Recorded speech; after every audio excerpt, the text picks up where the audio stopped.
Como en webinars anteriores, es para mí una agradable tarea pronunciar estas palabras de apertura del primer webinar del año 2024 y que, como el año pasado, realizaremos en conjunto con las Academias de Medicina de Francia, de Uruguay y de Buenos Aires, y cuyo tema en esta oportunidad será insuficiencia cardíaca. Estos webinars son una iniciativa del académico Patrice Debré de la Academia de Medicina de Francia como un modo de actualizar temas de interés para las tres academias. Esta relación con las Academias de Medicina de Francia y de Uruguay nos enriquece a la vez que nos entusiasma con la idea de vincular nuevos proyectos de colaboración en el futuro. La Academia Nacional de Medicina de Francia fue fundada en 1820 y solo 2 años después se fundó la Academia Nacional de Medicina de Buenos Aires. Es decir, que ambas academias han cumplido más de 200 años de existencia, lo cual es un hecho digno de destacar. El webinar de hoy cuenta con la participación de 2 autoridades de la medicina francesa, los profesores Michel Comasta y Damien Loger, la doctora Lucía Florio de Uruguay y la doctora Mirta Díez de Argentina del Instituto Cardiovascular de Buenos Aires. Al finalizar las 4 conferencias, se abrirá un espacio de discusión con traducción al español y al francés. Una prueba de lo atractivo del programa es el importante número de inscriptos. El último webinar del año 2023 contó con la asistencia de 1.956 participantes de 19 países. Al darle la bienvenida a los asistentes, les agradezco su concurrencia. Un especial agradecimiento al académico Patrice Debré por esta iniciativa, a la Embajada de Francia en Argentina, al Instituto Franco-Argentino y al Laboratorio Casasco.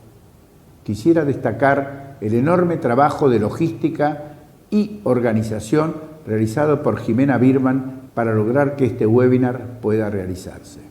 Muchas gracias.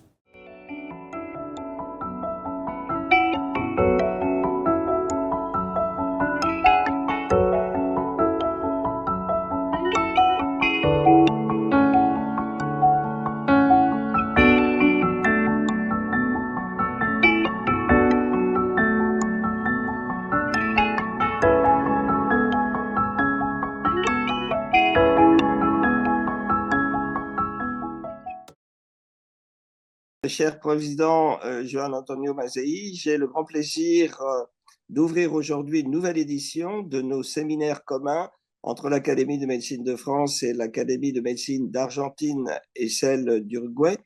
Nous allons traiter aujourd'hui de l'insuffisance cardiaque et je voudrais introduire les 2 orateurs français, le professeur Michel Comasta, qui est l'ancien directeur du département de cardiovasculaire à l'hôpital Pitié-Salpêtrière, Sorbonne Université.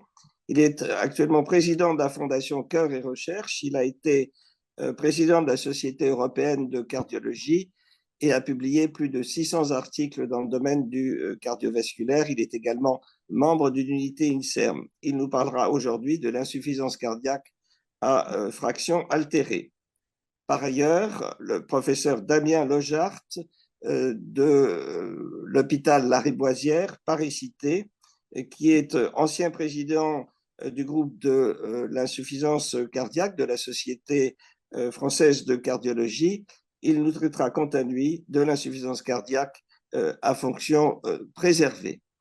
Je vous souhaite à toutes et à tous un excellent webinaire et me réjouis encore de l'excellence de ces échanges entre l'Académie de médecine de France, l'Académie de médecine d'Argentine et celle d'Uruguay. Très bon webinaire.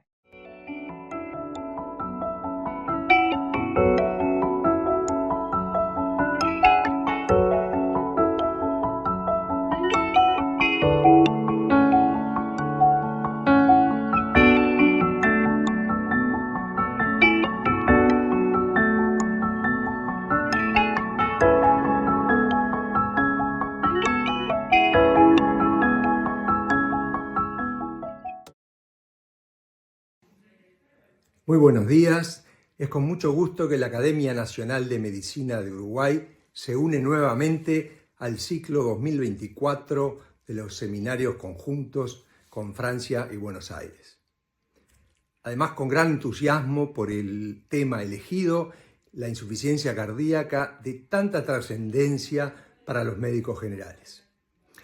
Nos acompañará en esta oportunidad la doctora Lucía Florio, profesora de cardiología del Hospital de Clínicas de Montevideo. Una vez más, agradezco a las autoridades de la Academia de Francia y de la Academia de Buenos Aires por la brillante organización de estos webinars. Espero que los colegas uruguayos tengan un fructífero intercambio con los colegas de Francia y de Argentina. Hasta pronto.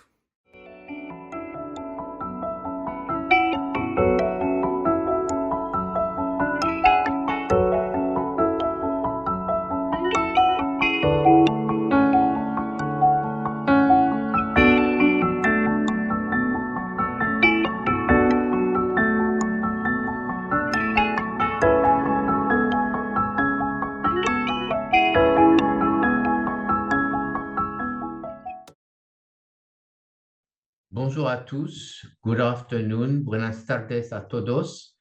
C'est mon plaisir de revoir avec vous le traitement actuel de l'insuffisance cardiaque à fraction d'éjection altérée.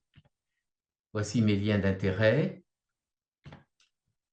Si nous allons dans les années 1970, voilà ce qu'on proposait à l'époque aux patients qui avaient de l'insuffisance cardiaque. Le repos au lit prolongé, la restriction sodée. Nous n'avions pas beaucoup de médicaments, les digitaliques et les diurétiques de l'ANS. Et à l'époque, on nous apprenait, à nous les étudiants, que les bêta-bloquants sont contre-indiqués. Et il y a eu un changement considérable de la prise en charge de l'insuffisance cardiaque.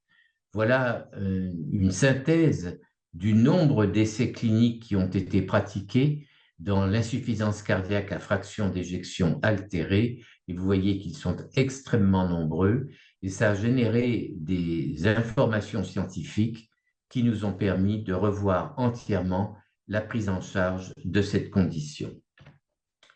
Voilà les options pharmacologiques que nous avons à l'heure actuelle à notre disposition.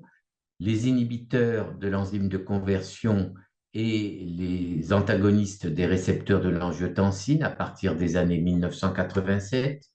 Les bêta-bloquants qui, comme je le disais, étaient considérés comme contre-indiqués, ont montré leurs bénéfices dans des essais cliniques à partir de 2016.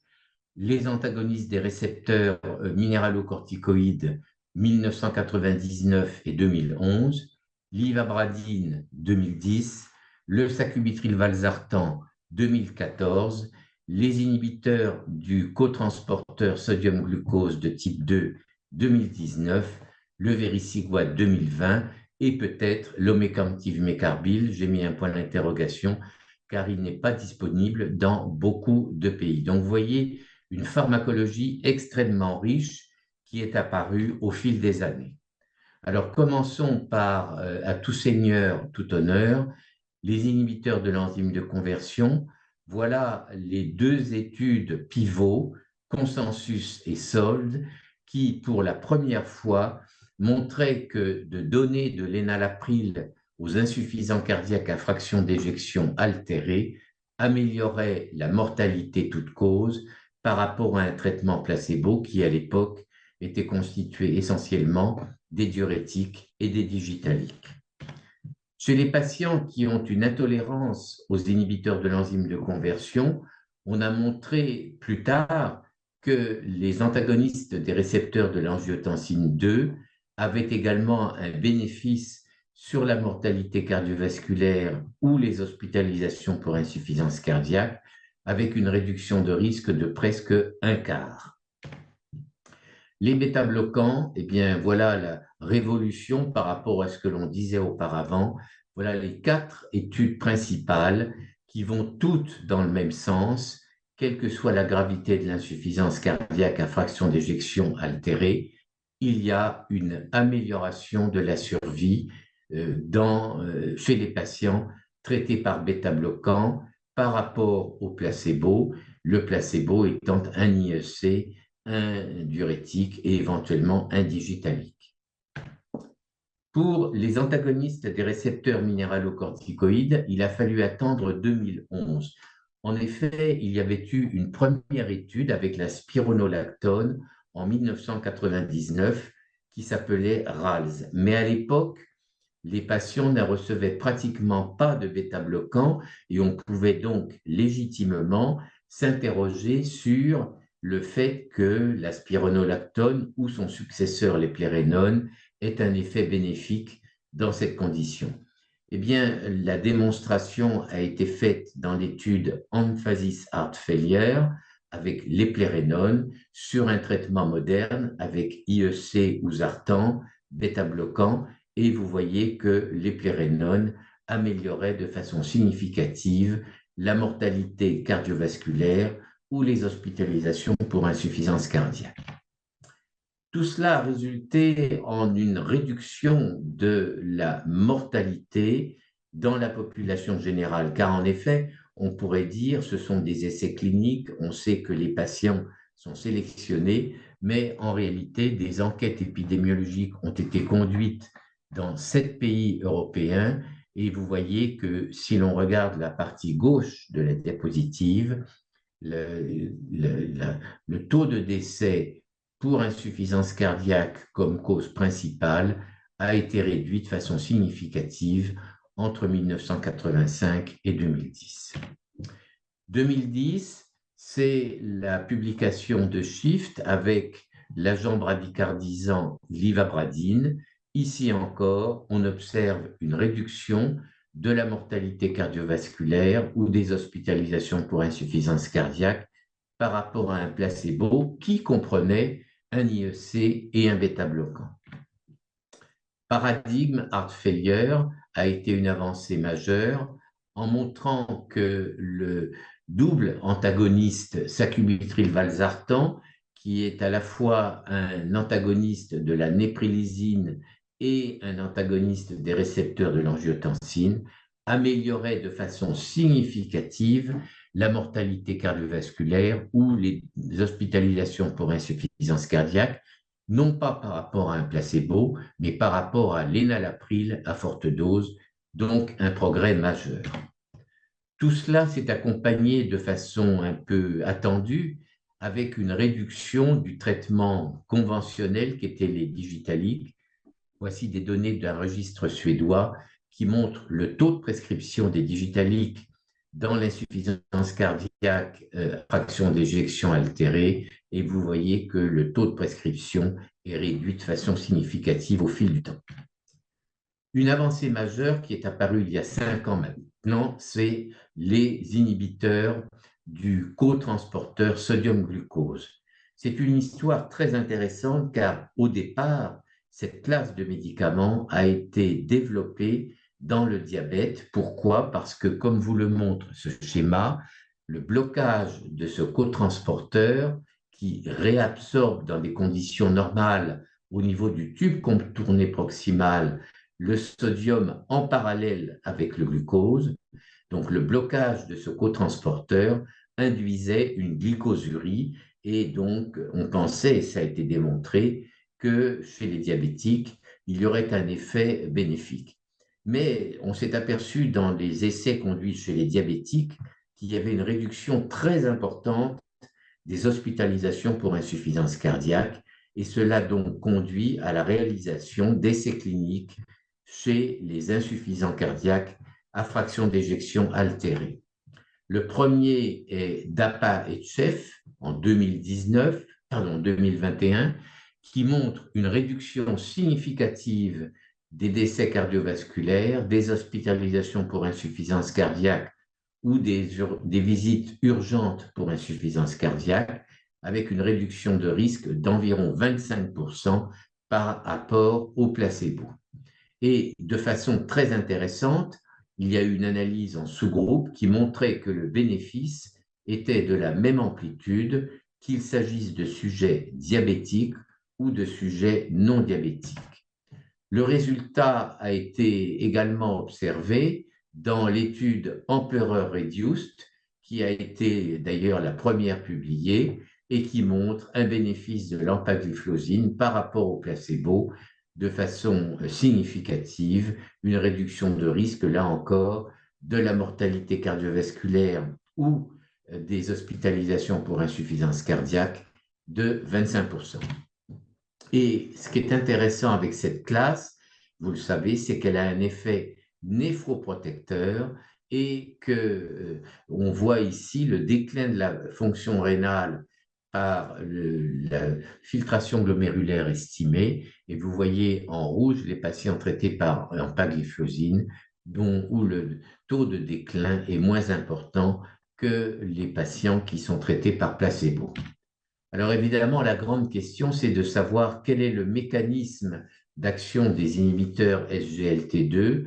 Au départ, on pensait que c'était l'effet diurétique, puisqu'en effet, puisqu'il bloque la réabsorption du sodium, il y a un effet diurétique, mais il s'estompe assez rapidement du fait des mécanismes de compensation, une réduction du poids et de la pression artérielle de quelques millimètres de mercure, une amélioration de la compliance artérielle, une amélioration de l'efficacité myocardique avec la voie des cétones qui probablement joue un rôle très important, une baisse du stress oxydatif, du tonus sympathique, un effet myocardique direct par un phénomène d'autophagie, de réduction de la fibrose, une augmentation de l'érythropoïétine et enfin un remodelage inverse.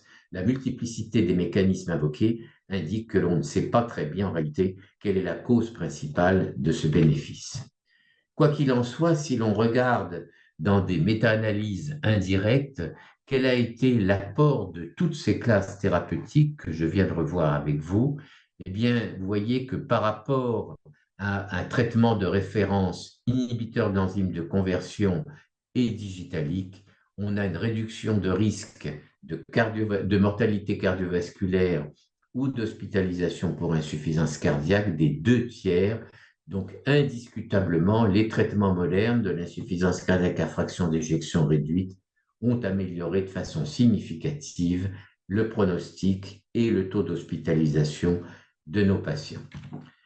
L'histoire ne s'arrête pas là, car est parue en 2020 une étude qui s'appelle Victoria chez des insuffisants cardiaques relativement sévères, avec une hospitalisation pour insuffisance cardiaque dans les 6 mois précédant l'inclusion, avec un agoniste de la guanylyl cyclase, et il y a eu un effet qui est relativement modeste, mais une réduction de risque de mortalité cardiovasculaire ou d'hospitalisation pour insuffisance cardiaque de 10% qui était significative. Et dans certains pays, ce médicament est disponible chez les patients qui ont de l'insuffisance cardiaque sévère. Un mot sur la supplémentation ferrique. Vous savez que les patients qui ont une déplétion ferrique sont à plus grand risque de mortalité ou d'hospitalisation. Il y a eu toute une série d'études qui ont été conduites en administrant du fer sous la forme de carboxymaltose ferrique. Voilà l'étude AFFIRM-AHF qui montre que la mortalité cardiovasculaire ou les hospitalisations pour insuffisance cardiaque étaient réduites de façon limite, pas tout à fait significative, mais l'effet était confirmé sur les hospitalisations seules. Donc tout cela, bien sûr, a eu une traduction dans les recommandations. Voilà les dernières recommandations de la Société européenne de cardiologie, avec maintenant une recommandation de donner d'emblée et avant la sortie de l'hôpital, car on sait que si ça n'est pas fait, le taux d'inertie médicale va être important, les 4 grandes classes qui sont les inhibiteurs de l'enzyme de conversion ou le sacubitril/valsartan, les bêta-bloquants, les antagonistes minéralocorticoïdes et les inhibiteurs SGLT2, sans oublier les diurétiques pour réduire la congestion pulmonaire. Et ensuite, on a des médicaments de deuxième intention, tels que l'ivabradine, le carboxymaltose ferrique ou d'autres procédures sur lesquelles nous allons revenir un petit peu. Alors, une question qui se pose, c'est que si les malades sont améliorés, est-ce qu'à un moment donné, il faut arrêter ces traitements? Il faut bien reconnaître que nous avons très peu de données disponibles. Voilà une des rares études qui a été conduite, qui s'appelle TRED-HF. Elle a été faite uniquement chez des patients ayant une cardiomyopathie dilatée, donc pas de cardiopathie ischémique.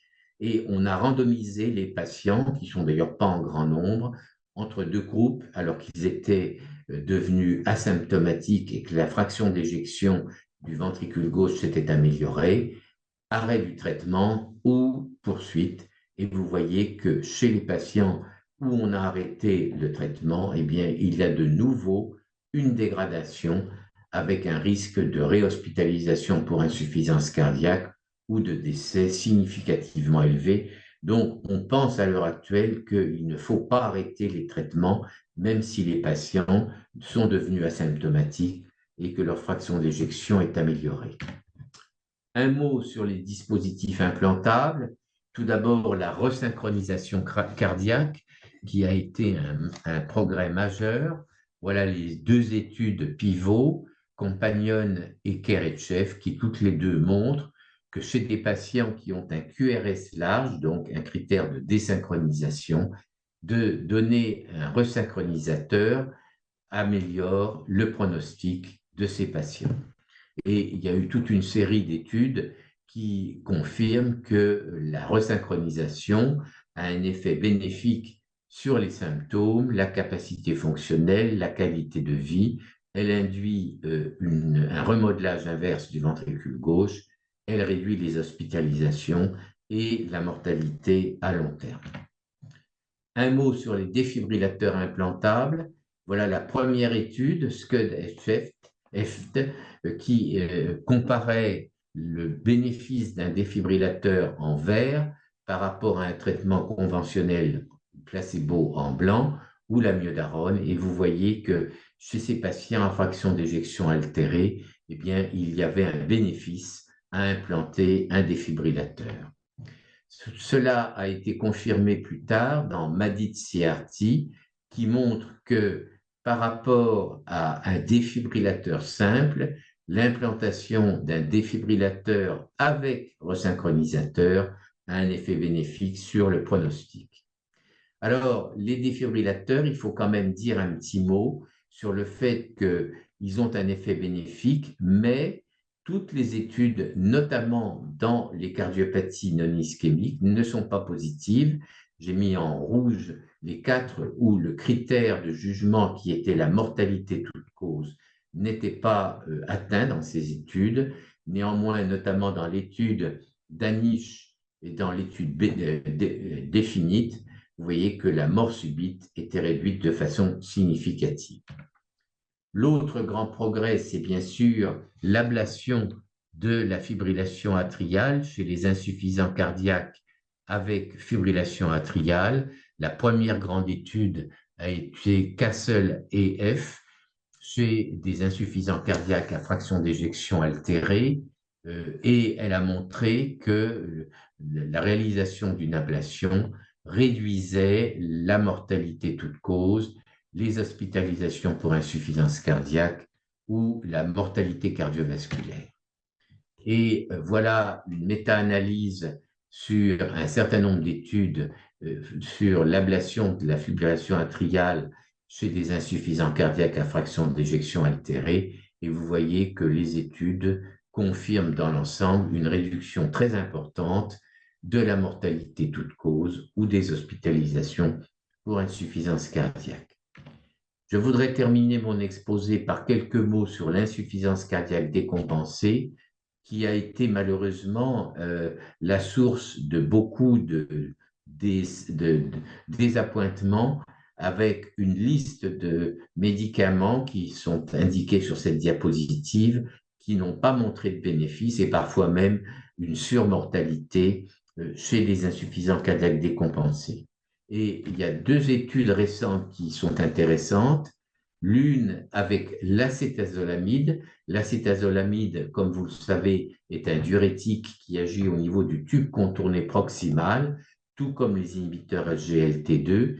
Et une étude a été conduite à Dvor chez des insuffisants cardiaques décompensés en rajoutant l'acétazolamide aux autres traitements.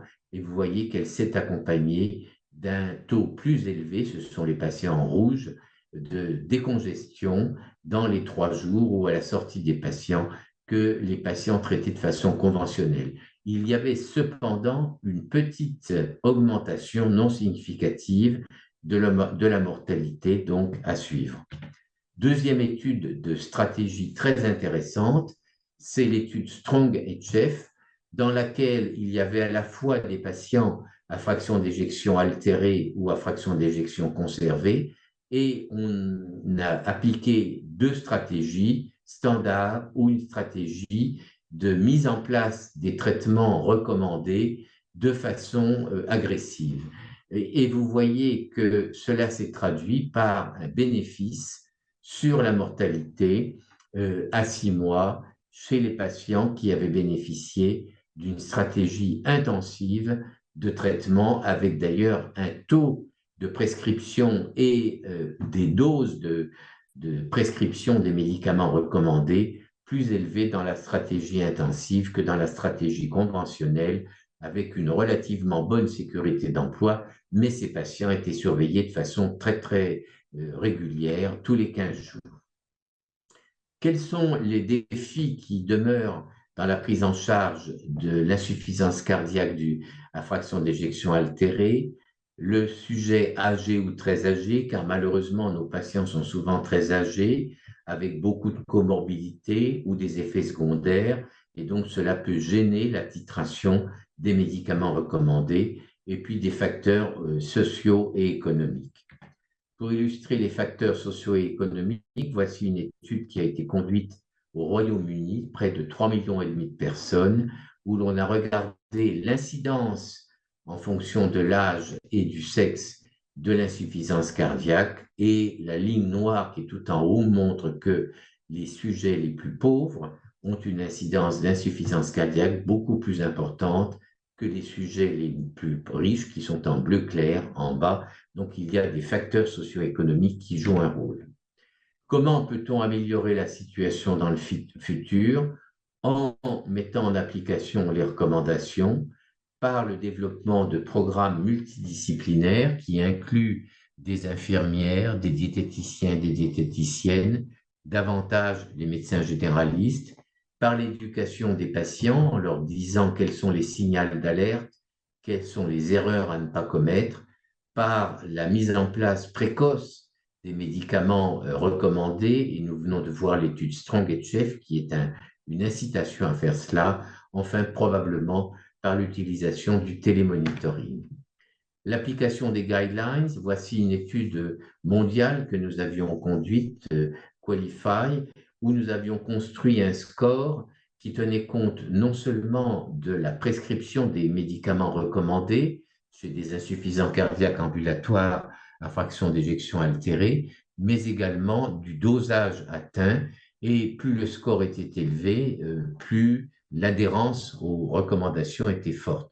Eh bien, vous voyez que le score, quand il est élevé, est associé à un moindre décès pour insuffisance cardiaque ou à un moindre taux de décès cardiovasculaire ou d'hospitalisation pour insuffisance cardiaque que quand le score est bas, où la survenue d'événements est plus importante. Donc, il faut encourager les médecins à appliquer les recommandations. D'autant plus que toutes les études, et voilà également des données issues de Qualify, montrent que chez les patients, pas grand-chose ne change une fois que les traitements ont été institués. Il y a ici l'exemple des IEC et des bloqueurs de l'angiotensine 2, et vous voyez qu'avec le temps, on ne change pas beaucoup les doses moyennes de prescription de ces médicaments. Le télémonitoring peut être utile, toutes les études ne sont pas positives, mais voici une étude allemande qui bénéficiait d'un call center 7 jours sur 7, 24 heures sur 24, ce qui est important, mais c'est une des études qui a permis de montrer que l'on réduisait par ce processus le pourcentage de jours perdus à cause d'une hospitalisation cardiovasculaire non planifiée ou de décès toute cause et la mortalité toute cause. Donc certainement par une surveillance à distance rapprochée, on peut détecter précocement les signaux d'alerte. Quels sont dans le futur, ce que l'on pourra envisager? Certainement ce qu'on appelle digital health, probablement de nouveaux dispositifs de diagnostic et de traitement, des nouvelles méthodes de phénotypage avec l'essor de ce qu'on appelle l'omics et les nouvelles classes de médicaments, les ARN interférents, les antisens. L'omics va nous permettre certainement de mieux caractériser le phénotype des patients et trouver de nouvelles voies de signalisation qui interviennent dans l'insuffisance cardiaque, donc probablement identifier de nouveaux biomarqueurs et de nouvelles pistes thérapeutiques. Les nouvelles générations de médicaments, qu'il s'agisse des antisens ou des ARN interférents, sont également une révolution qui va venir dans le domaine de l'insuffisance cardiaque. Voici par exemple les études en cours avec les ARN interférents dans l'amylose à TTR. Et vous voyez qu'il y a plein d'études qui sont en cours. Certainement, nous aurons la même chose dans l'insuffisance cardiaque tout venant. Pour terminer, il reste des zones où nous manquons de données scientifiques et d'évidence. Quel est le type et le rôle des biomarqueurs pour identifier les patients à risque de développer de l'insuffisance cardiaque et pour donner précocement un traitement? Quel est le traitement qui s'impose pour l'insuffisance cardiaque à fraction d'éjection modérément réduite? On pense que c'est sans doute le même traitement que pour l'insuffisance cardiaque franchement réduite. Quelle est la place des dispositifs implantables dans ces insuffisances cardiaques à fraction d'éjection modérément réduite? Y a-t-il des traitements spécifiques des cardiomyopathies qui sont génétiquement induites ou qui sont spécifiques? Quelles sont les stratégies médicales à appliquer quand on observe une récupération de la fonction systolique du ventricule gauche? Quel est le coût et le bénéfice exact du télémonitoring, entre autres? Voilà un certain nombre de gaps in evidence qu'il faudra essayer de combler dans les années qui viennent. Je vous remercie pour votre attention.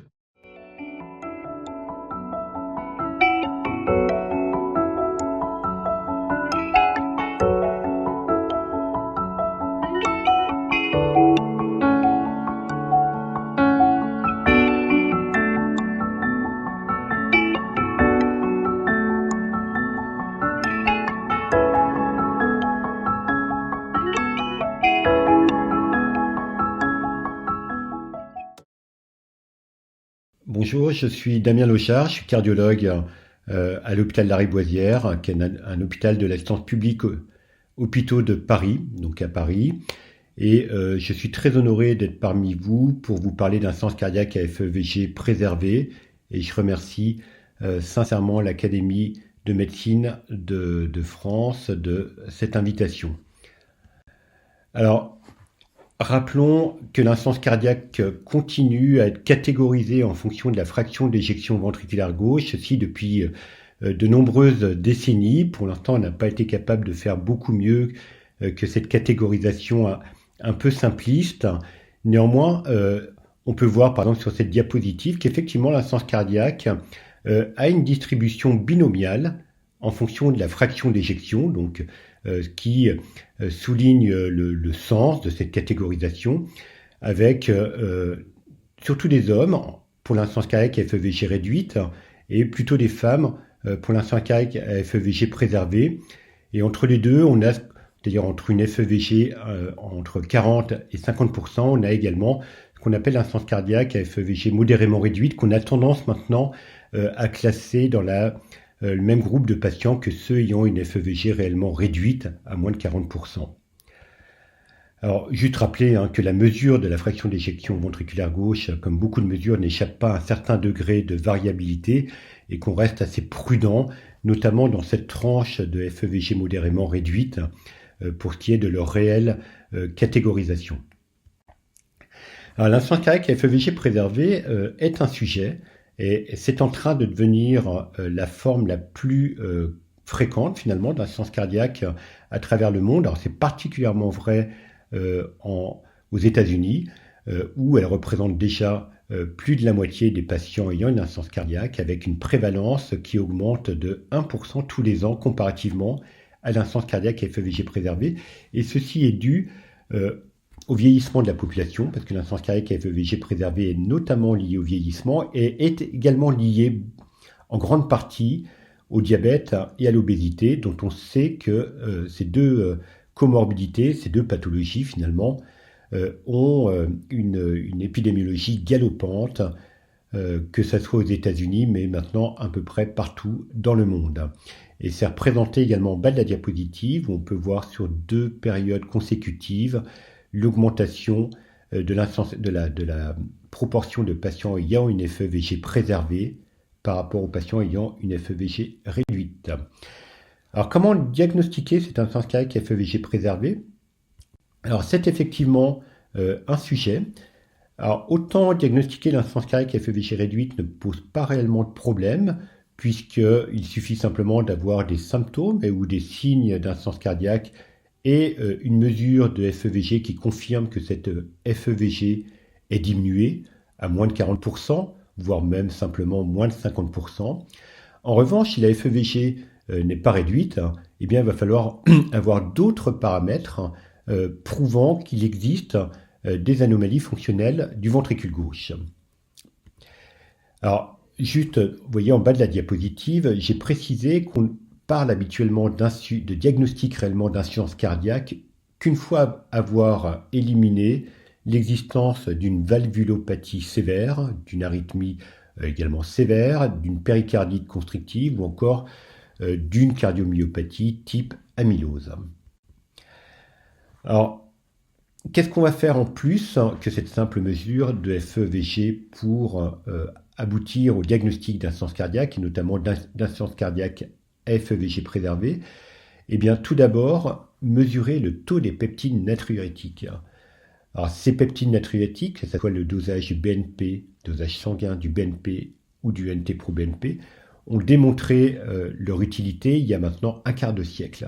En 2020, la première grande étude publiée dans le New England. Et depuis, ce dosage des peptides natriurétiques est devenu l'examen de première ligne à proposer à tous les patients chez lesquels on suspecte une insuffisance cardiaque. Et dans cette diapositive sont rappelées les valeurs seuil, que ce soit pour le BNP ou le NT-proBNP, selon que l'on se situe en secteur d'urgence, avec une suspicion d'insuffisance cardiaque aiguë, ou en secteur ambulatoire, chez des patients vus en consultation peu symptomatiques. Et on a effectivement des valeurs seuil différentes selon ces différents cas de figure. Et ensuite, ce qui est très important, c'est puisqu'on a la FEVG est normale, ce paramètre de fonction systolique, il va falloir mettre en évidence l'existence non pas d'une altération de la fonction systolique, mais d'une altération de la fonction diastolique. En effet, le déterminant constant qu'on a en cas d'insuffisance cardiaque à FEVG préservée, le déterminant hémodynamique, est la dysfonction diastolique qui aboutit à une augmentation des pressions de remplissage. À gauche de la diapositive sont rappelées les 3 composantes, les 3 mécanismes de cette dysfonction diastolique, des anomalies de la relaxation, de la rigidité ventriculaire gauche en diastole et du phénomène de succion, c'est-à-dire de la restauration des forces de contraction. Et toutes ces anomalies aboutissent à une augmentation des pressions de remplissage qu'on met en évidence, par exemple à droite dans cette diapositive, qu'on peut mettre en évidence alors soit au repos, avec des pressions de remplissage qui sont un peu plus élevées chez le patient malade que chez le sujet sain, mais également notamment lors d'un stress, par exemple un test d'effort, avec une augmentation disproportionnée des pressions de remplissage au cours de l'effort, alors que normalement, chez un sujet sain, elle n'augmente que très peu. Alors l'échocardiographie permet d'approcher ces pressions de remplissage. Ça ne permet pas réellement de mesurer la fonction diastolique, mais en tout cas d'approcher les pressions de remplissage. Et c'est basé essentiellement sur des paramètres Doppler. Alors, on ne va pas faire un cours d'écho-Doppler, bien sûr, mais c'est juste pour rappeler qu'il y a beaucoup de paramètres Doppler qui se combinent les uns aux autres pour permettre d'estimer le niveau de pression de remplissage. Et par exemple, cette diapositive illustre de gauche vers la droite, on a une augmentation graduelle des pressions de remplissage et on peut voir que là, ces différents paramètres, par exemple le flux mitral, je pense que tout un chacun a une idée de ce qu'on peut voir en Doppler du flux mitral avec l'onde E et l'onde A. Vous voyez sa modification au cours de l'augmentation des pressions de remplissage, et ainsi de suite pour ces différents paramètres Doppler. Et au cours des années, ont été proposés différents algorithmes combinant ces critères échocardiographiques, et notamment ces critères Doppler, mais pas seulement. Il y a également la taille de l'oreillette gauche, l'estimation de la pression artérielle pulmonaire, et la combinaison de ces différents paramètres permet de dire si le patient a ou non une augmentation des pressions de remplissage. Alors parfois, cet algorithme est pris en défaut quand il manque un certain nombre de critères ou quand le patient a une échocardiographie qui n'est pas satisfaisante. Alors, pour essayer de pallier un peu à ces difficultés, ont été proposés 2 scores. Le premier, c'est le score proposé par la Mayo Clinic il y a quelques années, qui est un score tout simple, en fait basé sur 4 composantes cliniques, le poids, la présence d'une hypertension artérielle, d'une fibrillation atriale, d'un âge de plus de 60 ans, et de 2 paramètres échocardiographiques, la pression artérielle pulmonaire et les pressions de remplissage estimées par un paramètre Doppler tel qu'on l'a vu précédemment. Et ça donne un score qui donne une probabilité de l'existence ou pas d'une insuffisance cardiaque à FEVG préservé. L'autre score est en fait un algorithme qui a été proposé par un consensus d'experts européens et qui combine, alors il n'y a pas de clinique là, c'est uniquement des paramètres écho-Doppler et les taux de peptides natriurétiques, NT-proBNP ou BNP, avec des valeurs seuil différentes selon que le patient est en rythme sinusal ou en fibrillation atriale, et avec soit un critère simplement mineur pour certaines valeurs seuil, ou un critère majeur pour d'autres valeurs seuil, qui donne à ce moment-là 2 points versus 1 point. Quand le patient a au moins 5 points, le diagnostic d'insuffisance cardiaque à FEVG préservé est à peu près certain. Moins de 2 points, il n'y a pas d'insuffisance cardiaque, et entre 2 et 4 points, on ne sait pas trop. Et à ce moment-là, il faut éventuellement aller plus loin en faisant une échocardiographie d'effort, voire une mesure hémodynamique invasive. Et puis, pour finir sur cette partie diagnostique, je voudrais rappeler que j'avais dit en préambule, habituellement, on ne parle pas vraiment d'insuffisance cardiaque quand les patients ont une cardiomyopathie sous-jacente, mais néanmoins, gardons en mémoire que dans le cas d'une insuffisance cardiaque, il y a habituellement une étiologie sous-jacente. Ça peut être évidemment une cardiopathie ischémique, ça peut être une cardiopathie hypertensive, ça peut être tout un tas de causes, et notamment des cardiomyopathies. Et quand on parle de cardiomyopathie, on parle notamment des cardiomyopathies génétiques, telles que les amyloses, telles que les cardiomyopathies hypertrophiques sarcomériques, ou encore la maladie de Fabry. C'est important de les reconnaître. Habituellement, c'est assez simple, on le voit assez vite à l'échocardiographie, mais pas toujours. Donc c'est important de les reconnaître parce qu'elles ont des traitements maintenant de plus en plus spécifiques. Il y a de plus en plus de traitements pour l'amylose.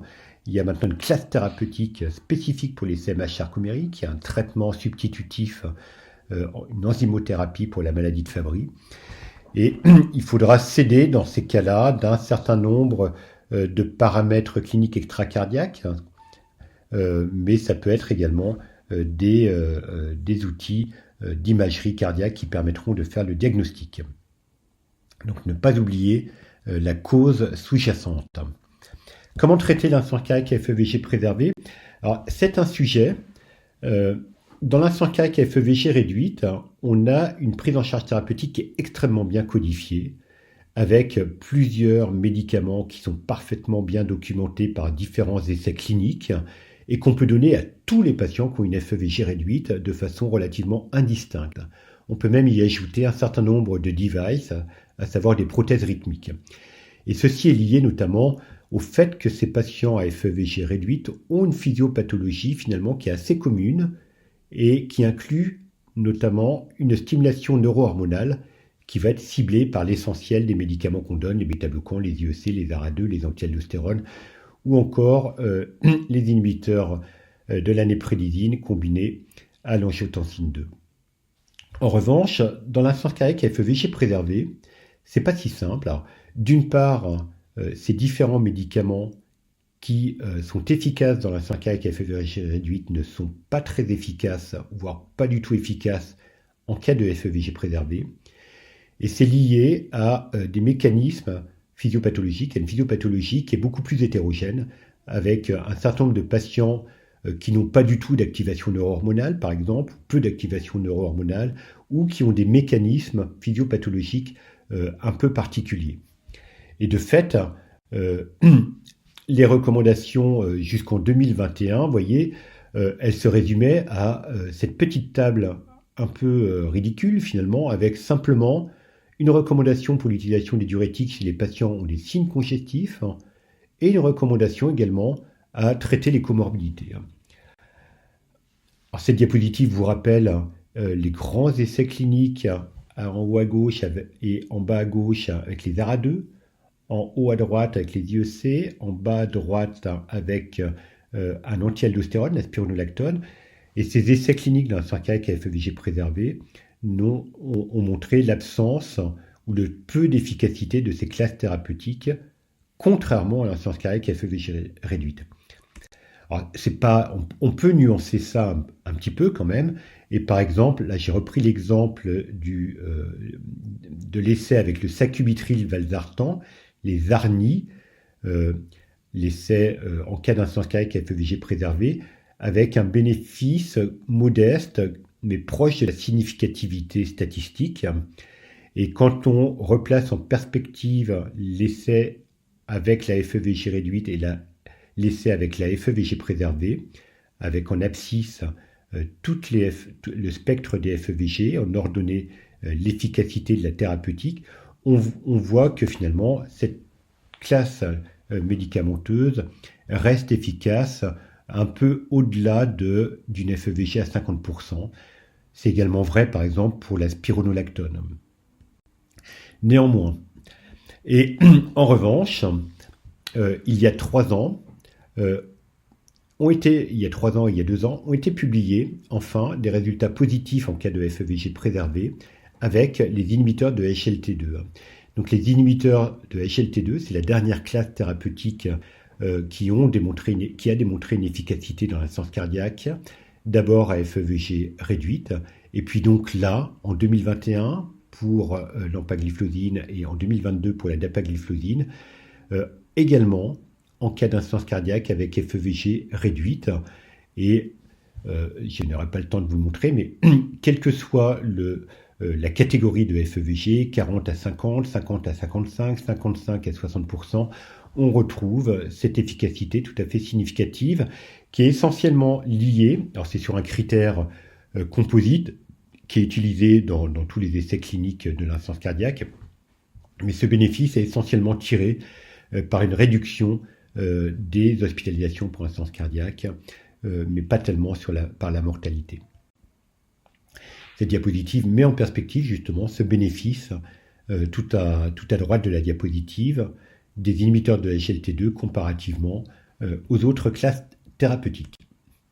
Et donc, dans les toutes dernières recommandations, ici européennes en 2023, mais c'était également la même chose pour les recommandations américaines de 2022, a été proposée une recommandation de classe 1, donc une recommandation très forte pour prescrire un inhibiteur de HLT2 dans l'insuffisance cardiaque à FEVG préservé.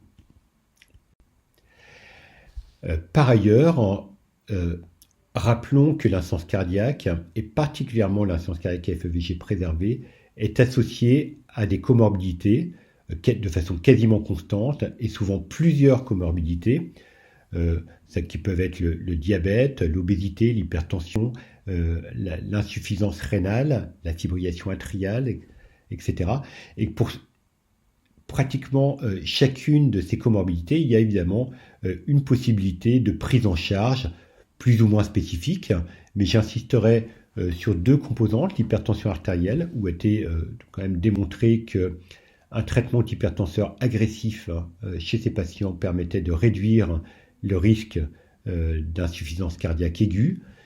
Et plus récemment, il y a beaucoup d'attention portée aux patients ayant une obésité et une insuffisance cardiaque à FEVG préservée, et a été montré que la chirurgie bariatrique et plus récemment les agonistes de GLP-1 à forte dose, à une dose plus forte que celle qu'on utilise dans le diabète, pouvaient avoir un bénéfice. Alors, ça reste des résultats encore un petit peu fragiles, mais en tout cas assez intéressants dans le contexte de l'insuffisance cardiaque à FEVG préservée. Et enfin, précisons quand même que toutes ces comorbidités ont un point commun, c'est qu'elles génèrent de l'inflammation. Alors, c'est une inflammation de bas grade, bien sûr, mais une inflammation systémique. Et dans l'insuffisance cardiaque à FEVG préservée, il a été proposé comme mécanisme physiopathologique central cette inflammation systémique à la base des anomalies vasculaires, de la dysfonction endothéliale, puis de la rigidité vasculaire, et puis au bout de la rigidité ventriculaire avec un certain nombre de modifications survenant, que ce soit sur la matrice extracellulaire, voire même sur les cardiomyocytes, mais le point de départ étant non pas des anomalies du muscle ventriculaire gauche, mais des anomalies périphériques médiées par cette inflammation systémique. Et de fait, est actuellement proposé un certain nombre de thérapeutiques anti-inflammatoires, on va dire, et notamment des anti-IL1 et plus récemment maintenant des anti-IL6, essayant de moduler cette inflammation systémique dans le contexte de l'insuffisance cardiaque à FEVG préservée. Et on verra les résultats de ces essais dans les années qui viennent pour vérifier la pertinence de cette hypothèse thérapeutique. Et je finirai mon exposé en évoquant l'utilité de l'intelligence artificielle et des techniques de phénomapping ou de clustering dans ce contexte d'insuffisance cardiaque à FEVG préservée. Alors, probablement intéressant puisqu'on a évoqué le fait que ces patients ont une physiopathologie assez hétérogène qui était la cause finalement de l'absence de recommandations fortes sur la prise en charge, sur l'absence d'efficacité de la plupart des classes thérapeutiques. Donc il y a sans doute un intérêt à essayer de reconsidérer cette catégorie de patients en sous-groupes qui seraient un peu plus homogènes, avec peut-être une réponse un peu plus homogène à telle ou telle thérapeutique. Et cette étude l'illustre.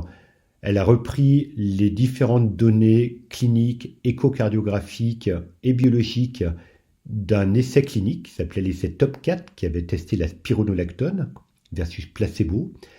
Et par clustering, ont été individualisés 3 sous-groupes de patients, 3 clusters, représentés à gauche par ces petites vignettes. Un cluster 1, 2 et 3. Le cluster 3 comportant essentiellement des patients ayant une obésité, une inflammation importante, souvent un certain degré d'insuffisance rénale. Au milieu, un cluster de patients souvent très âgés, avec une forte rigidité artérielle, des oreillettes gauches très dilatées, des taux de peptide natriurétique augmentés, et puis tout en haut, un autre cluster de patients un peu plus jeunes, moins symptomatiques, avec des taux de peptide natriurétique moins augmentés. Et de façon assez intéressante, alors d'une part, ces 3 sous-groupes ont des pronostics très différents, comme on peut le voir à droite de la diapositive, et de façon intéressante, dans cette étude top 4, c'était ce cluster numéro 3, les patients obèses avec inflammation, qui répondait le mieux à la spironolactone. Donc ça illustre le potentiel, en tout cas, de cette technique de clustering. Voilà. Donc pour conclure, l'insuffisance cardiaque à FEVG préservée est en train de devenir la forme la plus fréquente d'insuffisance cardiaque. Son diagnostic nécessite une certaine rigueur et notamment une analyse échocardiographique spécifique. Il est important de rechercher la cause sous-jacente et notamment de rechercher l'existence éventuelle d'une cardiomyopathie particulière. La prise en charge thérapeutique reste actuellement assez modeste et seuls les inhibiteurs de SGLT2 ont clairement démontré un bénéfice dans l'ensemble de cette catégorie d'insuffisance cardiaque à FEVG préservée. Et enfin, l'approche holistique reste de mise, comme c'est le cas pour tous les patients ayant une insuffisance cardiaque, que ce soit FEVG réduite ou FEVG préservée, et que cette approche holistique qui est probablement encore plus pertinente en cas d'insuffisance cardiaque à FEVG préservée, implique notamment la prise en charge des différentes comorbidités. Voilà, je vous remercie de votre attention.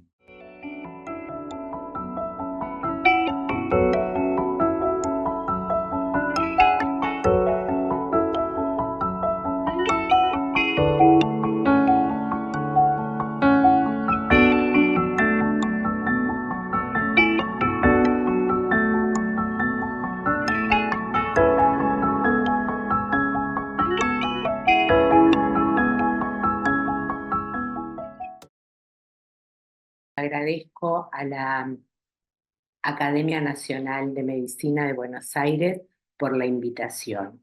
El tema que voy a hablar es el tratamiento de la insuficiencia cardíaca en situaciones especiales, amiloidosis, sarcoidosis y enfermedad de Chagas. Como sabemos, las dos formas más prevalentes de la cardiopatía amiloidótica son la amiloidosis AL y la TTR.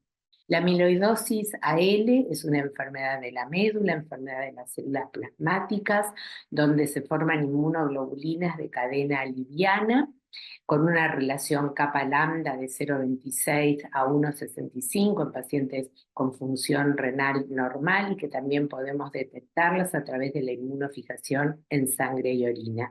Cuando diagnosticamos amiloidosis AL, recordemos que es una urgencia hematológica. El tratamiento que cuanto más precoz se comience, mejor va a ser el pronóstico para el paciente y en las últimas décadas ha habido importantes avances fundamentalmente, inicialmente con el bortezomib y ahora con el uso del daratumumab. Por otro lado, tenemos las formas de cardiopatía amiloidótica por amiloidosis TTR. Es una proteína que se sintetiza en condiciones normales en el hígado, un tetrámero que por algún estímulo, como por ejemplo una mutación genética u otros como la edad, se degrada en monómeros que se depositan en los tejidos. Entonces vamos a tener el tipo hereditario y el tipo salvaje o wild type. Es importante recordar que la cardiopatía amiloidótica es realmente prevalente, sobre todo en la forma TTR. Los diferentes estudios en pacientes hospitalizados con insuficiencia cardíaca de más de 65 años nos muestran una prevalencia del 13 al 15%, según el análisis que presentamos el año pasado en nuestro grupo. También sabemos que los pacientes que realizan una TAVI por estenosis aórtica tienen una prevalencia del 16%. Entonces siempre debemos tener presente este criterio. Y es importante recordar que el dato del electrocardiograma más frecuente es el patrón de pseudoinfarto y no el patrón de bajo voltaje. Nosotros encontramos que el 50% de los pacientes con amiloidosis tenían patrón de pseudoinfarto, pero lo que más nos debe llamar la atención, y es una de estas banderas rojas, es la presencia de un ecocardiograma con espesores parietales muy aumentados y un electro sin hipertrofia ventricular evidente. El ecocardiograma también muestra compromiso del ventrículo derecho, el septum interauricular y alteraciones muy típicas en las velocidades tisulares con velocidades bajas, fundamentalmente la S del ventrículo derecho, un estrés longitudinal anormal, pero con preservación de la punta, que da esta típica imagen del mapa que semeja un ojo de buey. La resonancia magnética, recordemos que es fundamentalmente útil para excluir amiloidosis o para el diagnóstico de otras cardiopatías, como por ejemplo la miocardiopatía hipertrófica, la enfermedad de Fabry, la hemocromatosis, que pueden confundir en el diagnóstico. Y el diagnóstico de amiloidosis TTR se basa fundamentalmente en los datos del centellograma con difosfonatos, que es una técnica que es ampliamente disponible, que hizo un gran impacto en mejorar la capacidad diagnóstica de la patología. Se informa de manera cualitativa con un score de Perugini y solo sirve, y esto es importante recordar, para el diagnóstico de ATTR. Y tiene falsos positivos, un 10% de los pacientes con amiloidosis AL pueden dar positivos, y falsos negativos, sobre todo cuando la captación es precoz. Es importante entonces recordar que con estas dos herramientas de solicitar cadenas livianas libres e inmunofijación en sangre y orina más un centellograma con difosfonato, podemos hacer el diagnóstico. Si las cadenas son positivas y el centello negativo, ese paciente lo más probable es que tenga una amiloidosis a él, y con esa sospecha debemos derivarlo rápidamente al hematólogo. Y si el paciente tiene cadenas livianas negativas y centello francamente positivo, la sospecha va a ser de amiloidosis salvaje. Respecto del tratamiento, los dos componentes fundamentales son el tratamiento específico de la enfermedad de base, ya sea la L con la quimioterapia o la TTR, que ahora vamos a comentar, y el tratamiento de soporte de las complicaciones cardiológicas, fundamentalmente las arritmias y la insuficiencia cardíaca que ocasiona la amiloidosis TTR en los pacientes. Respecto del tratamiento de la enfermedad de base, tenemos drogas que suprimen la síntesis, tenemos drogas que estabilizan el tetrámero de la transtiretrina y drogas que degradan la transtiretrina. Seguramente el mayor nivel de evidencia es en el tafamidis, que como vimos es un estabilizador de la molécula. El tafamidis en el estudio ATTRACT mostró que comparado con placebo reduce la mortalidad global un 30% a 3 años de seguimiento, y también reduce en un 32% las hospitalizaciones cardiovasculares y mejora la capacidad de ejercicio porque mejora el test de la marcha y mejora el score de calidad de vida de Kansas City. También otra molécula del mismo grupo, que es el acoramidis, mostró que también reduce de manera significativa un punto final combinado de muerte de cualquier causa, hospitalización cardiovascular y caída del NT-proBNP y mejoría del test de la marcha. El acoramidis es un estabilizador más potente que el tafamidis, de hecho estabiliza el 90% de las moléculas de transtiretrina circulante, y recientemente se presentó este año un estudio con resultados positivos. Dentro de otros estabilizadores que están cursando estudios en fase 3 para ver su eficacia, tenemos el AG10, que en el estudio Attribute va a analizar como punto final primario el test de la caminata de 6 minutos y como combinado la muerte total o la hospitalización. Dentro del grupo de drogas que reducen la producción de la transtiretrina tenemos el patiseran y el butriseran, que son pequeños RNA que interfieren en la transcripción del ARN en proteínas. Ya datos con patiseran del estudio Apolo-A, que se realizó en una población con transtiretrina hereditaria y compromiso neurológico, en algunos puntos exploratorios mostró disminución del NT-proBNP y reducción de los espesores parietales en el grupo de pacientes que tenían también compromiso cardíaco.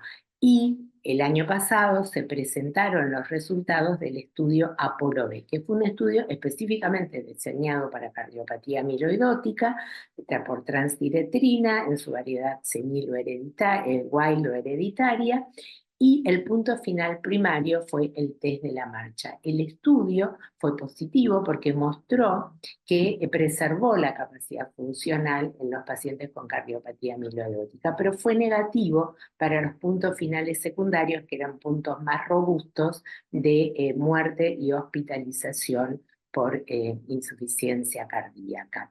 También otro estudio en curso es el estudio Helios-B con butriseran, después de los resultados positivos del Helios-A en la patología neurológica, en el compromiso neurológico. El Helios-B va a tener un punto final combinado de muerte y hospitalización en más de 600 pacientes y esperamos los resultados del mismo.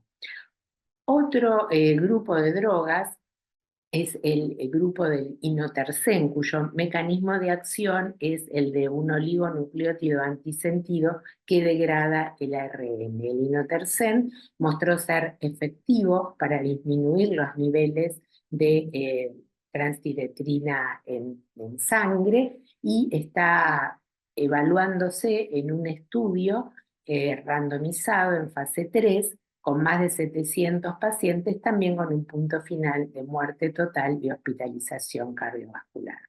Nos quedan por último los removedores de transtiretrina, dentro de los cuales está la doxiciclina y el ácido ursodesoxicólico, que tienen evidencia en estudios fase 2, reportes de caso, pero que en nuestro país la utilizamos ante falta de acceso al tafamidis. Y por último, los anticuerpos, que realmente tenemos grandes expectativas por estos anticuerpos contra el componente P del amiloide, porque en estudios de pequeño número de casos mostró que puede eliminar el amiloide depositado en los tejidos.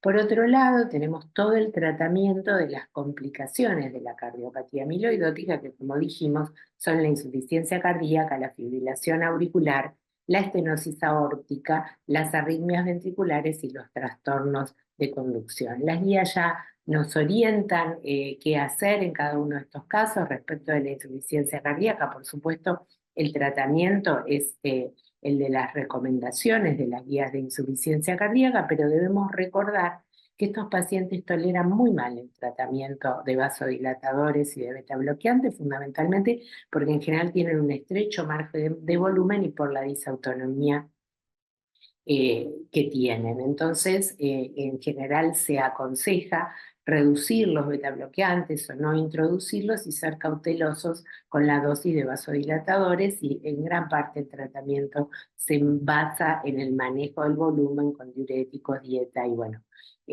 todo el aprendizaje del paciente para controlar el manejo de la sal y del agua. Por otro lado, tenemos todo el capítulo de las arritmias, y creo que un concepto importante es recordar que esta patología es muy trombogénica. Entonces, en la fibrilación auricular, que por supuesto intentaremos o controlar el ritmo con fundamentalmente drogas antiarrítmicas, en algunos casos ablación, pero sabemos que los resultados de la ablación son con menor tasa de éxito, y si no, controlaremos la frecuencia. Las drogas antiarrítmicas que utilizamos son fundamentalmente la amiodarona y siempre la anticoagulación, independientemente del chatbot del paciente. Por supuesto, en los trastornos de conducción utilizaremos los marcapasos, y en prevención secundaria de muerte súbita, el cardiodefibrilador, y bueno, con mayor nivel de controversia, el uso en la prevención primaria. Y como vemos, para el tratamiento específico, las recomendaciones del consenso son para la amiloidosis por TTR wild o para el componente de cardiomiopatía de la amiloidosis por TTR hereditaria, el uso de tafamidis. Probablemente, bueno, los resultados de los estudios que están finalizando, agreguen más drogas al arsenal terapéutico. Y la misma consenso habla de que el tafamidis, si bien tiene nivel de recomendación alto, tiene problemas para la autorización y tiene un warning de costo-efectividad. Vamos a pasar ahora a hablar de la sarcoidosis cardíaca, que como siempre decimos es la gran simuladora, es una miocardiopatía autoinmune que se puede expresar como miocarditis, como miocardiopatía dilatada, miocardiopatía isquémica, puede simular la miocardiopatía ritmogénica, y en la mayoría de los casos podemos llegar al diagnóstico de manera no invasiva, porque la biopsia, si bien por supuesto de ser positiva específica, tiene un rendimiento bajo por ser una patología con infiltrados parcheados. La clave del diagnóstico la vamos a basar en la clínica, en los trastornos eléctricos, estructurales y tisulares. Y por supuesto, cuando nosotros sospechamos cardiopatía amiloidótica, la evidencia de sarcoidosis, cuando sospechamos cardiopatía por sarcoidosis, la evidencia de sarcoidosis, ya sea en el mediastino, en el pulmón o en un ganglio, apoya fuertemente nuestra presunción diagnóstica.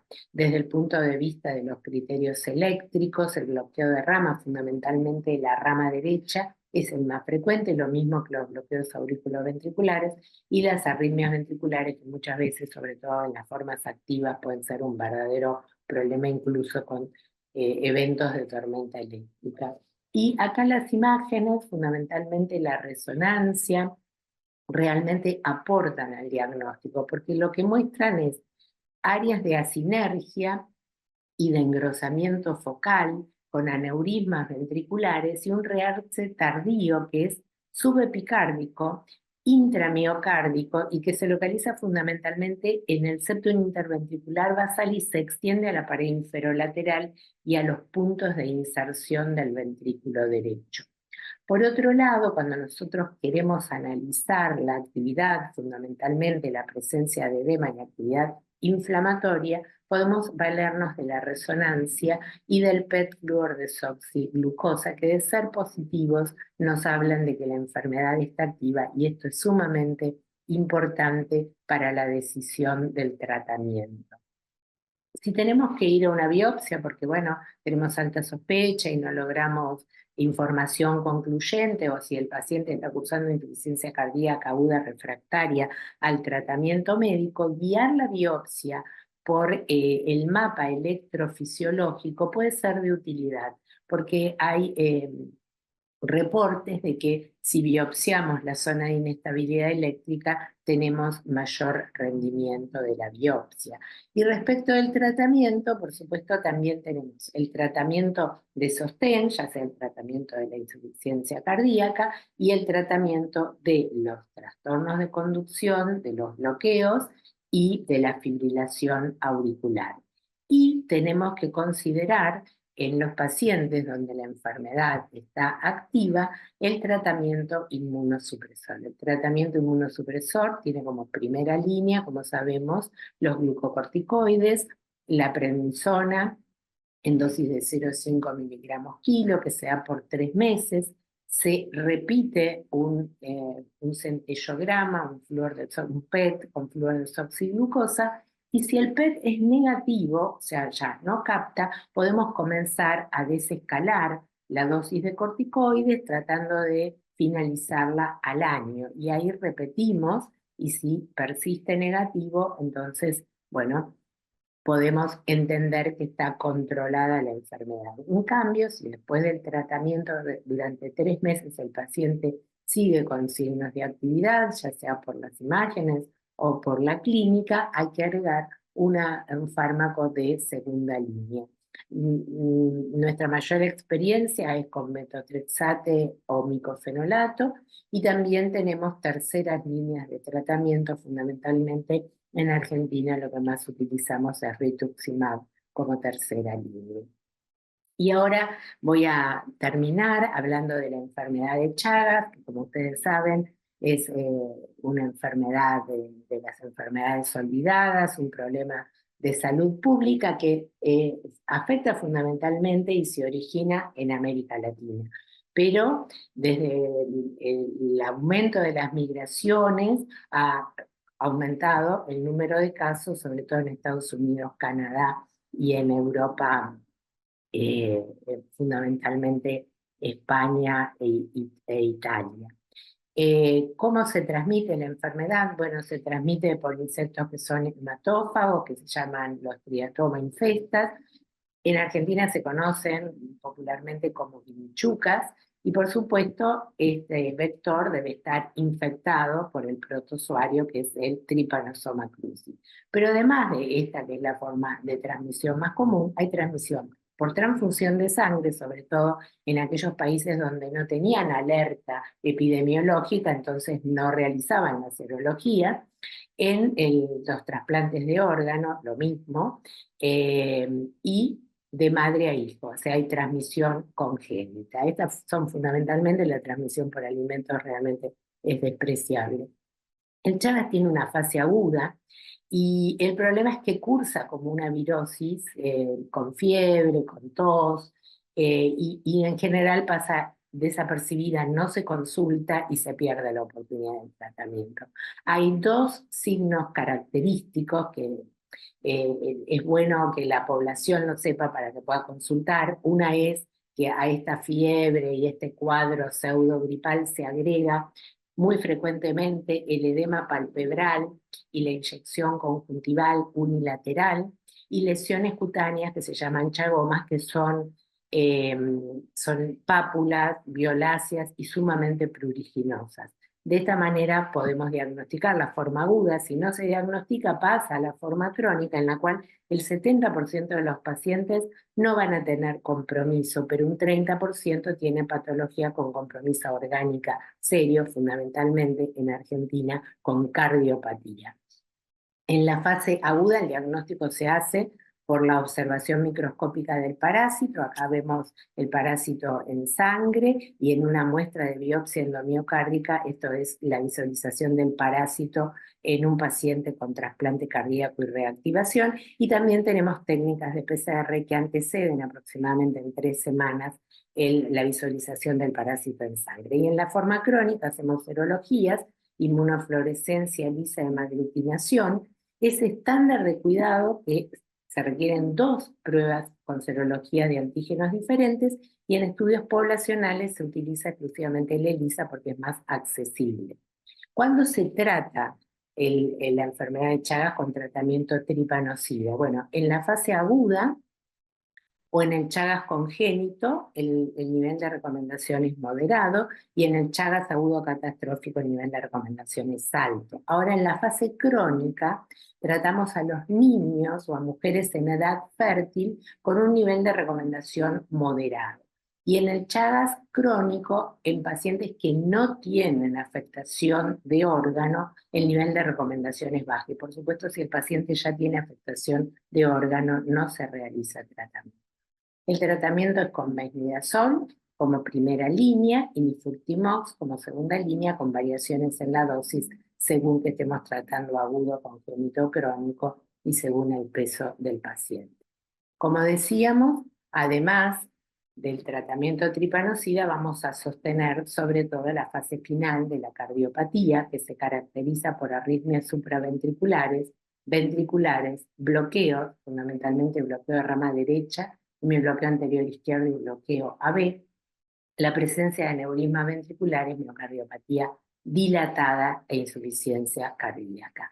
Es una patología que lleva frecuentemente a la insuficiencia cardíaca avanzada y que por suerte, dado que son pacientes jóvenes, tenemos la opción del trasplante, porque si bien hay un porcentaje entre el 15 y 30% según la serie que reactiva, la respuesta al tratamiento tripanocida es excelente y tienen la misma evolución que el resto de los pacientes trasplantados. Como mensaje final, la amiloidosis es una enfermedad subdiagnosticada. Es necesario que aumentemos el tamizaje en poblaciones de riesgo. El algoritmo diagnóstico con centello y test de sangre simplificó el diagnóstico, y el tratamiento con Tafamidis tiene ahora el mayor nivel de recomendación. Y esperamos importantes avances. La sarcoidosis cardíaca es un desafío diagnóstico y su tratamiento se basa en terapias inmunosupresoras, y el tratamiento de la cardiopatía por enfermedad de Chagas está basada en la terapia de soporte de la insuficiencia cardíaca y de las arritmias, y el tratamiento tripanocida está indicado fundamentalmente en los casos agudos. Les agradezco muchísimo que me hayan escuchado y quedo a disposición para la discusión. Gracias.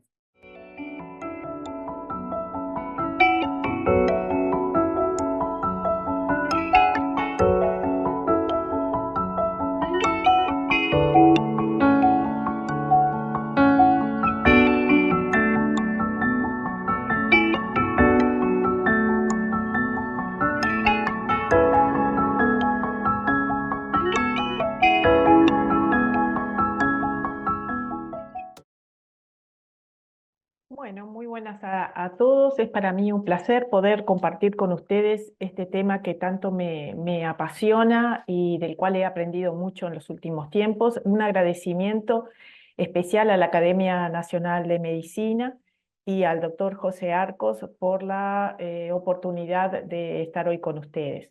Vamos a hablar sobre insuficiencia cardíaca con disfunción sistólica, centrándonos en cuál es la cardiopatía, dando la mirada desde la multimodalidad de imagen. Para empezar, me gustaría compartir un caso clínico que tuve hace unos años. Se trata de un hombre de 61 años con una historia de disnea de esfuerzo, clase funcional 2, 3, que sufrió un paro cardiorrespiratorio en fibrilación ventricular en la calle, donde fue reanimado exitosamente. Presentaba al ingreso al sanatorio un electrocardiograma con un ritmo sinusal y un bloqueo completo de rama izquierda. En el ecocardiograma, que es el que están viendo, vemos que tiene dilatación de 4 cavidades y una fracción de eyección del ventrículo izquierdo muy severamente disminuida. El paciente se decide estudiar con cine-angiocoronariografía, donde se diagnostica lesión obstructiva significativa de los 3 vasos y se plantea la posibilidad del beneficio de la revascularización miocárdica, por lo cual se envía a resonancia magnética cardíaca para evaluar viabilidad. En la resonancia magnética vemos en la secuencia de cine, confirmamos la dilatación de las 4 cavidades, la fracción de eyección del ventrículo izquierdo muy severamente disminuida, y lo que nos llamó la atención en ese momento es que en la secuencia de realce tardío, en la cual nosotros nos apoyamos para el diagnóstico de viabilidad por segmentos, según la magnitud del realce tardío en el grosor parietal total, vemos que presenta una fina línea de realce tardío intramiocárdico septal de naturaleza no isquémica, por lo cual, y no presenta una secuela de necrosis de infarto. Por lo cual, nuestra primer pregunta con este paciente es si su historia de insuficiencia cardíaca con disfunción sistólica se debe a la presencia de una miocardiopatía dilatada, no isquémica, como parece tener en la secuencia de realce tardío en la resonancia, o se trata de una cardiopatía isquémica dilatada, como podíamos plantear por la presencia de lesiones coronarias significativas en la coronariografía. Entonces, para dilucidar un poco esta pregunta, vamos a hablar sobre la relevancia del tema, las etiologías en la insuficiencia cardíaca con FEBI reducida, el concepto de multimodalidad de imagen en este escenario. Voy a proponer un algoritmo diagnóstico de una secuencia de estudios y ver cuál es la perspectiva del tema. Bueno, la relevancia del tema, sin duda, es la relevancia de la insuficiencia cardíaca, que es un síndrome clínico con síntomas y signos de congestión venosa, pulmonar y o sistémica, que está causado por una cardiopatía estructural o funcional. Tiene una alta prevalencia en la población, alcanza hasta 1 o 2% de la población adulta y más del 10% de la población mayor de 70 años. De los pacientes que están internados por insuficiencia cardíaca, recordar que el 50% tienen insuficiencia cardíaca con FEBI reducida, entendiendo como tal aquella en que la FEBI es menor o igual al 40%. Por supuesto que conocer cuál es la cardiopatía y la etiología de esa cardiopatía es fundamental por causas pronósticas y también porque algunas cardiopatías van a requerir un tratamiento específico. Según esta secuencia, vemos cómo la ecocardiografía es un pilar diagnóstico fundamental que nos permite diagnosticar la presencia de una cardiopatía estructural o funcional y a su vez diferenciarla en los principales fenotipos según la FEBI. Nosotros ahora estamos centrados en aquellos pacientes con insuficiencia cardíaca y fracción de eyección reducida.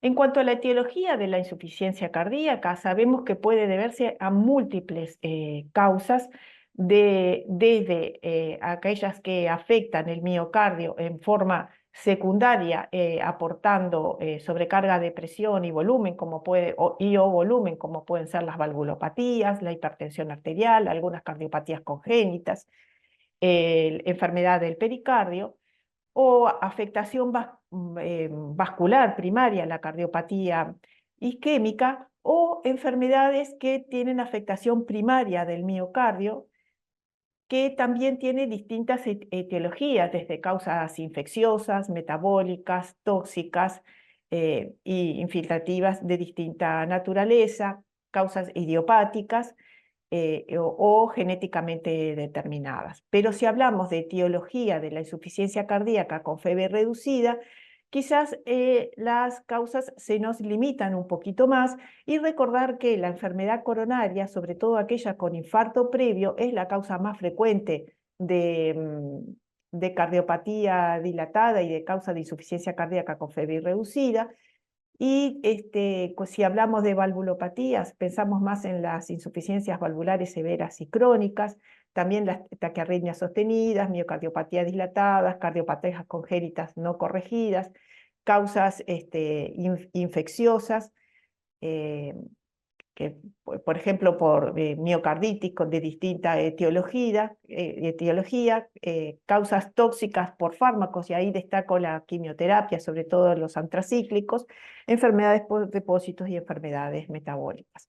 Y para el diagnóstico de estas cardiopatías, sin duda, la multimodalidad de imagen es el pilar diagnóstico fundamental sobre el cual iniciamos el diagnóstico de la etiología, y algunas veces nos apoyamos en otros estudios, ya sea como Holter, estudios electrofisiológicos, exámenes de laboratorio, y últimamente las pruebas genéticas. Yo les diré que están teniendo un valor muy importante en la definición de la etiología, siempre relacionado con la información que nos da la multimodalidad de imagen. De manera que desde la multimodalidad de imagen nos orientamos a algunas etiologías que pueden ser comprobadas o diferenciadas entre sí a través de pruebas genéticas, como que también estamos aprendiendo que determinadas características genéticas se asocian a un fenotipo particular en la multimodalidad de imagen.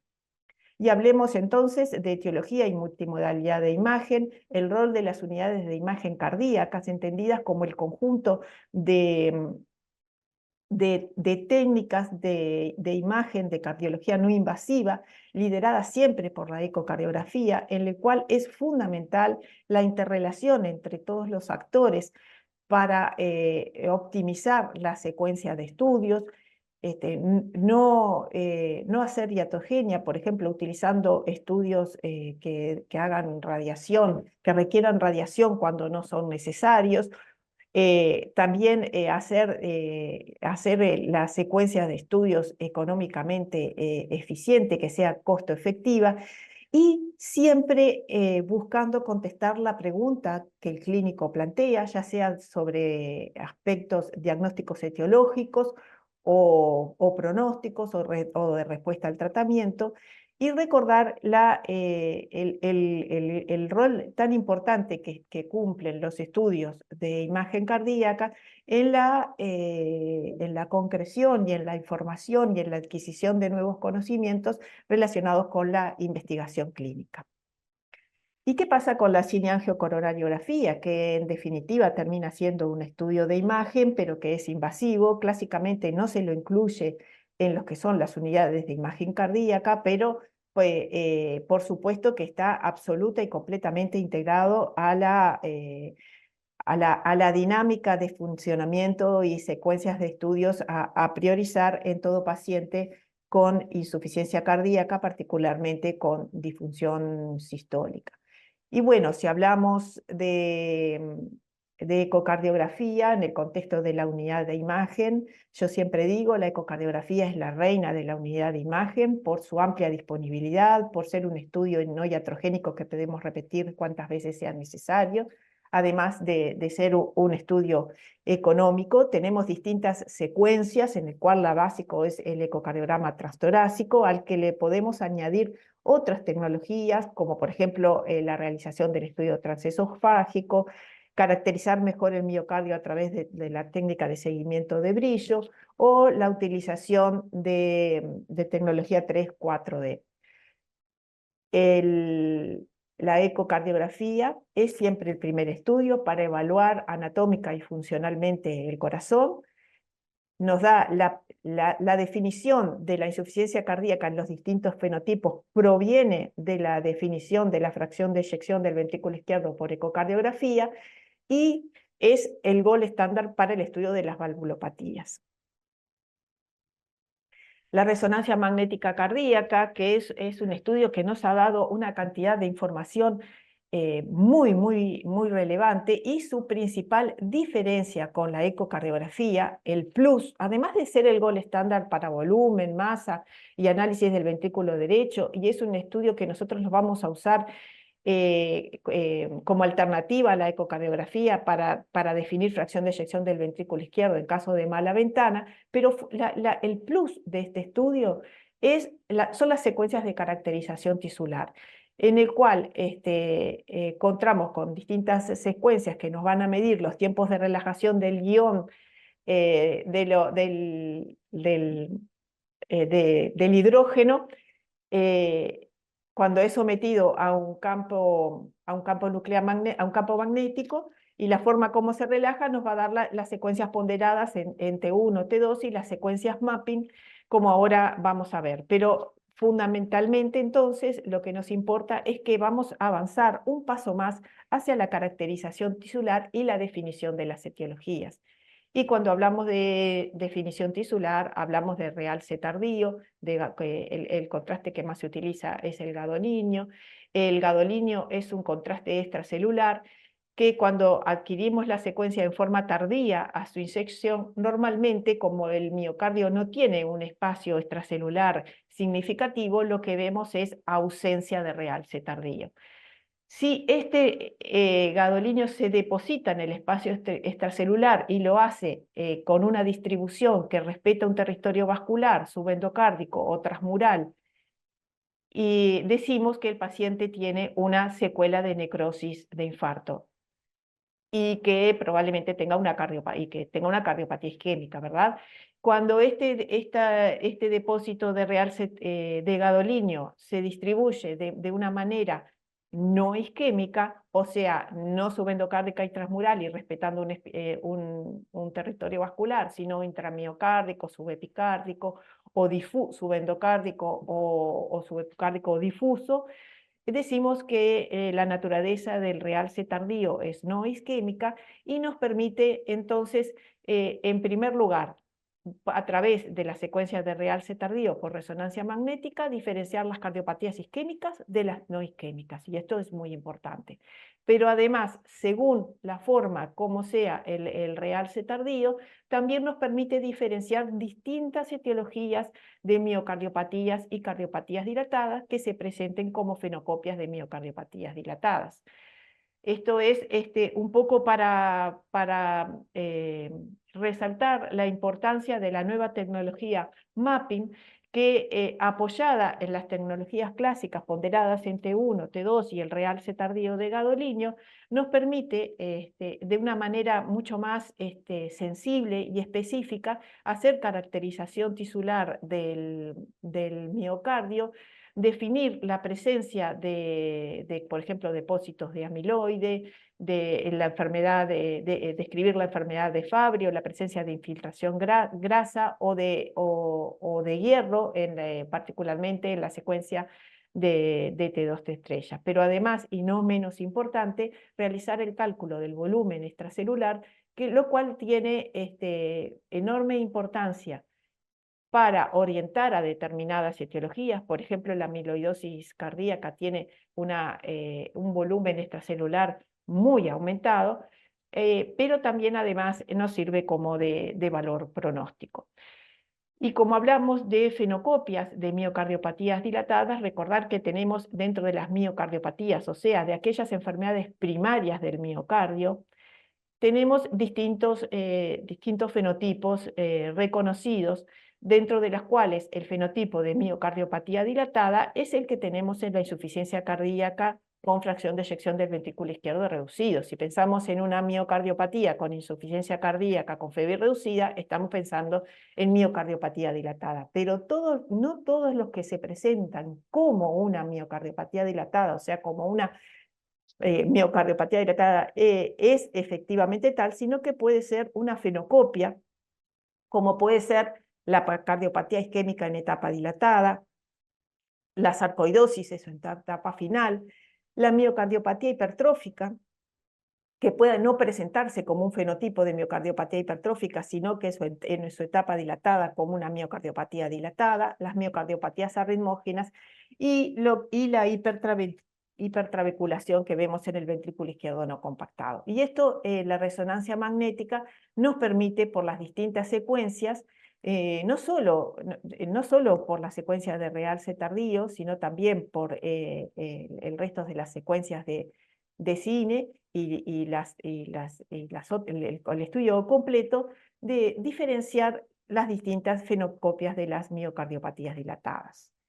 Ahora, dejemos de hablar de miocardio, hablemos de coronarias. La tomografía cardíaca es un estudio que tiene como desventaja el utilizar la radiación ionizante y el uso de contraste iodado, pero permite una rápida adquisición con una alta resolución espacial, por lo cual lo hace un estudio con una aplicación muy relevante para definir la presencia de enfermedad coronaria, o sea, realizar una angiografía coronaria en forma no invasiva, definiendo la presencia de enfermedad coronaria obstructiva y no obstructiva. Y esto lo hace, además, con una altísima sensibilidad y especificidad en relación con el cateterismo invasivo, llegando el valor predictivo positivo y negativo de la coronariografía por tomografía cardíaca al 100% para diagnosticar enfermedad del tronco de la coronaria izquierda. Entonces, ¿por qué vamos a hacer cateterismo si podemos hacer coronariografía en forma no invasiva con unos valores diagnósticos tan buenos? Bueno, aparte de que la coronariografía sigue siendo el gold estándar diagnóstico para las coronariopatías y que es el estudio requerido para evaluar cuando pensamos hacer una revascularización miocárdica, principalmente porque Ferker nos los dijo. Y eso nos lo dijo en un trabajo en los años 2000, en el cual definió a la cardiopatía isquémica con disfunción sistólica como aquella que tuviera un infarto previo, o que estuviera revascularizado, o que presentara lesión significativa de 2 o más vasos, o lesión única de DA proximal o de tronco. Definiendo además que la cardiopatía isquémica tenía un peor pronóstico en términos de sobrevida con respecto a la cardiopatía no isquémica.